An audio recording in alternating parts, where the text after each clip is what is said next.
وَلَقَدْ يَسَّرْنَا الْقُرْآنَ لِلذِّكْرِ فَهَلْ مِن مُّدَّكِرٍ۔ آج انشاءاللہ تعالی ہم سورۃ المائدہ کی آیت نمبر 78، 79 اور 80 پڑھتے ہیں اور اس کو سمجھنے کی کوشش کرتے ہیں۔ اعوذ باللہ من الشیطان الرجیم، بسم اللہ الرحمن الرحیم۔ لعن الذین کفروا من بنی اسرائیل علی لسان داود وعیسی بن مریم ذالک بما عصوا وکانوا یعتدون۔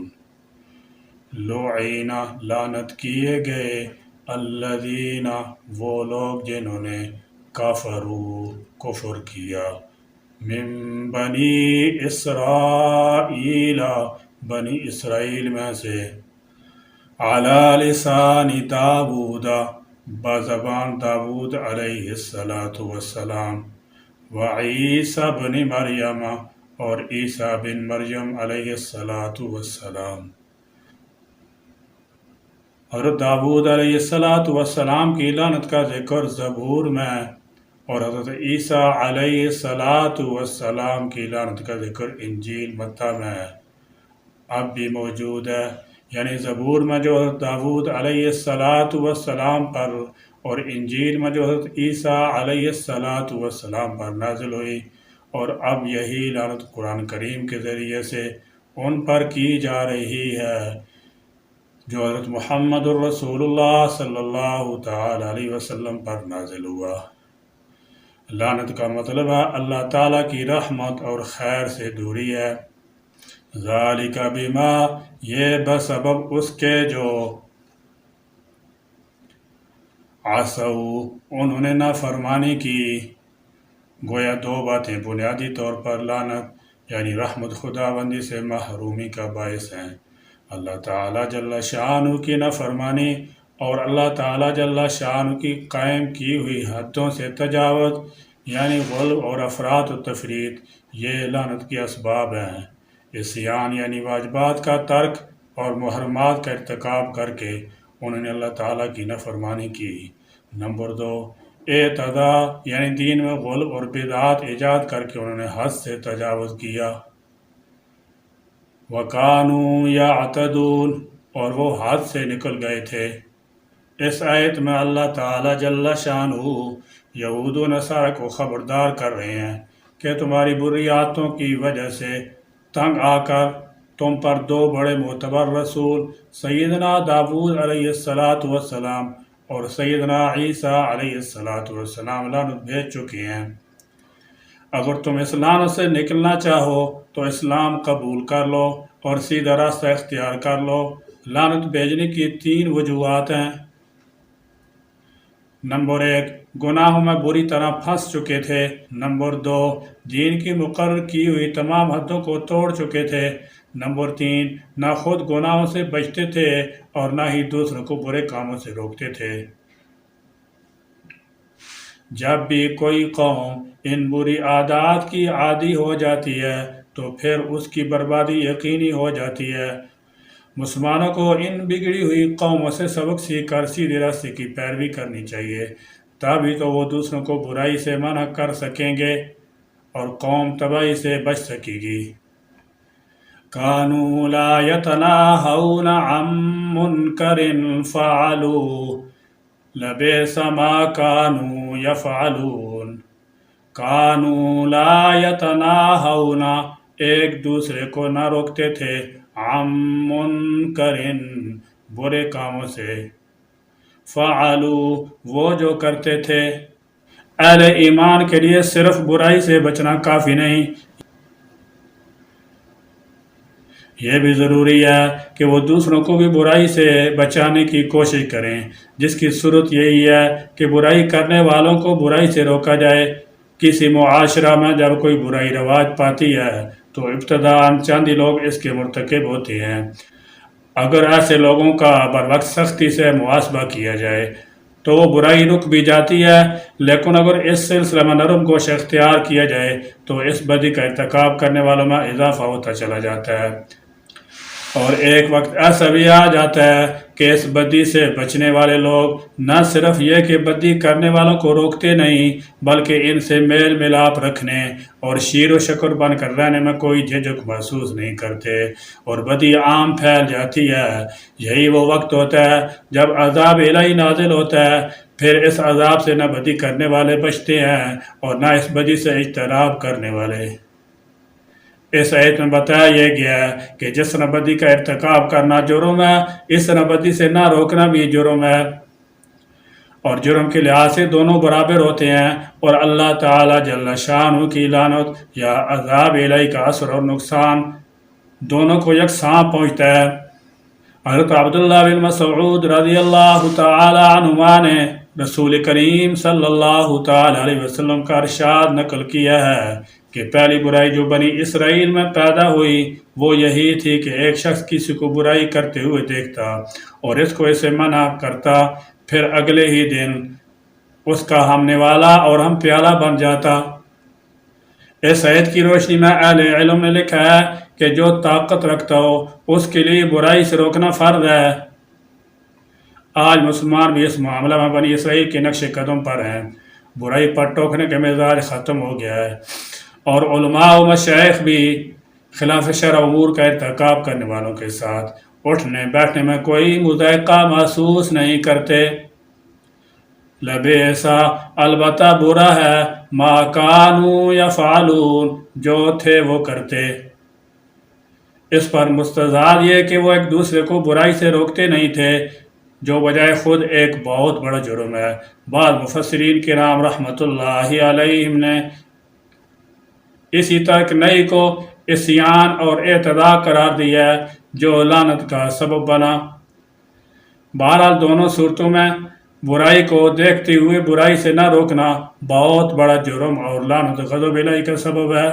حدیث میں بھی اس جرم پر بڑی سخت وعیدیں بیان فرمائی گئی ہیں۔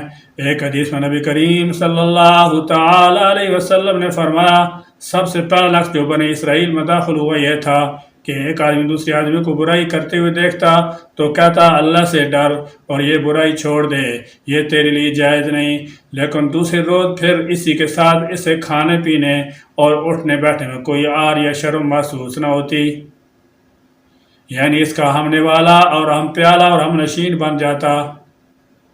حالانکہ ایمان کا تقاضا سے نفرت اور ترک تعلق تھا جس پر اللہ تعالیٰ جل شانہ نے ان کے درمیان آپس میں عداوت ڈال دی اور وہ لعنت الہی کے مستحق قرار پائے۔ پھر فرمایا کہ اللہ کی قسم تم ضرور لوگوں کو نیکی کا حکم دیا کرو اور برائی سے روکا کرو، ظالم کا ہاتھ پکڑ لیا کرو ورنہ تمہارا حال بھی یہی ہوگا۔ ایک دوسری روایت میں اس فریضے کی ترک پر وعید سنائی گئی ہے کہ تم عذاب الہی کے مستحق بن جاؤ گے، پھر تم اللہ تعالیٰ جل شانہ سے دعائیں بھی مانگو گے تو قبول نہیں ہوں گی۔ ترى كثيرا منهم يتولون الذين كفروا لبئس ما قدمت لهم أنفسهم أن سخط الله عليهم وفي العذاب هم خالدون۔ ترا آپ دیکھیں گے کثیراً اکثر کو، منہم ان میں سے، یتولون وہ دوستی کرتے ہیں، الذین ان لوگوں سے جنہوں نے کفروا کفر کیا۔ یہودیوں کو بہرحال اسلام سے قربت تھی کہ دونوں مذاہب بنیادی طور پر عقیدہ توحید کے حامل تھے، مگر عجیب بات ہے کہ مدینہ کے یہودی مشرکین مکہ کے ساتھ مل کر مسلمانوں کے خلاف سازشیں کرتے رہتے تھے، اور آج بھی یہود و نصارہ عالم اسلام کے مقابلہ میں مشرک قوموں سے دوستی کرتے نظر آتے ہیں۔ ان کے اسی بغض و عناد کی طرف آیت میں اشارہ ہے۔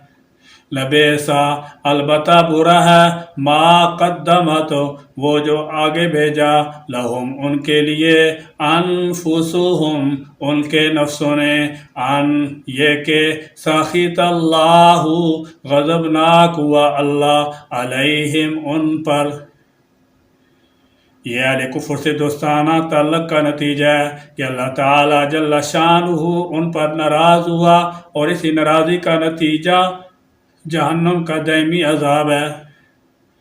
وفی العذاب اور عذاب میں ہم وہ خالدون ہمیشہ رہنے والے ہوں گے۔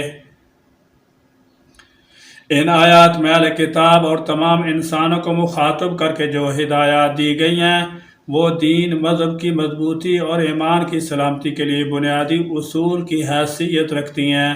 ان کو سمجھنا، یاد رکھنا اور عمل کرنا بے حد ضروری ہے۔ سب سے پہلی بات تو یہی ہے کہ بے ایمان، برے اور کافر لوگوں سے دوستی کرنا گویا اپنے آپ کو تباہ کرنے کے برابر ہے، کیونکہ برے دوستوں کی دوستی برے ہی راستے پر لے جا سکتی ہے، جیسا کہ بنی اسرائیل کی گمراہی کی وجہ غلط ماحول اور کفار سے دوستی تھی۔ اسی غلط دوستی کی وجہ سے وہ لوگ اپنی کتاب، رسول اور دین و مذہب سے بالکل دور ہو گئے، جس کے نتیجے میں ان پر پیغمبروں نے اور اللہ تعالیٰ جل شانہ نے لعنت بھیجی اور ان کے لیے دنیا میں ذلت اور آخرت میں انتہائی دردناک عذاب تیار کیا گیا ہے، جس میں وہ ہمیشہ ہمیشہ کے لیے رہیں گے۔ یہ آیات خبردار کر رہی ہیں کہ ایمان کی سلامتی، انسان کی نجات اور آخرت کا انعام صرف ان لوگوں کو ہی ملے گا جو اللہ اور رسول اور آسمانی کتابوں پر بالخصوص قرآن مجید پر پختہ ایمان رکھتے ہوں گے۔ قرآن مجید پر اس لیے کہ یہ تمام آسمانی کتابوں کا مجموعہ اور ان کا محافظ ہے۔ بری صحبت سے بچنا اتنا ہی ضروری ہے جتنا کہ جسم کے لیے روح ضروری ہے۔ فرمایا آج بھی اہل کتاب کا حال یہ ہے، تَرَى كَثِيرًا مِّنْهُمْ يَتَوَلَّوْنَ الَّذِينَ كَفَرُوا، آپ ان میں سے بہتوں کو دیکھیں گے وہ کافروں سے دوستی رکھتے ہیں، حالانکہ یہ اپنے آپ کو اہل کتاب کہلاتے ہیں۔ ان کی کفار مکہ سے دوستی ہے ہی، مگر دین والوں کے ساتھ نفرت بھی ہے۔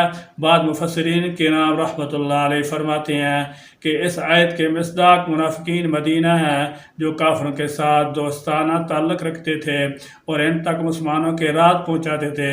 فرمایا لبئس ما قدمت لهم انفسهم، بہت برا ہے جو ان کے نفسوں نے آگے بھیجا، اور وہ بری چیز کیا ہے؟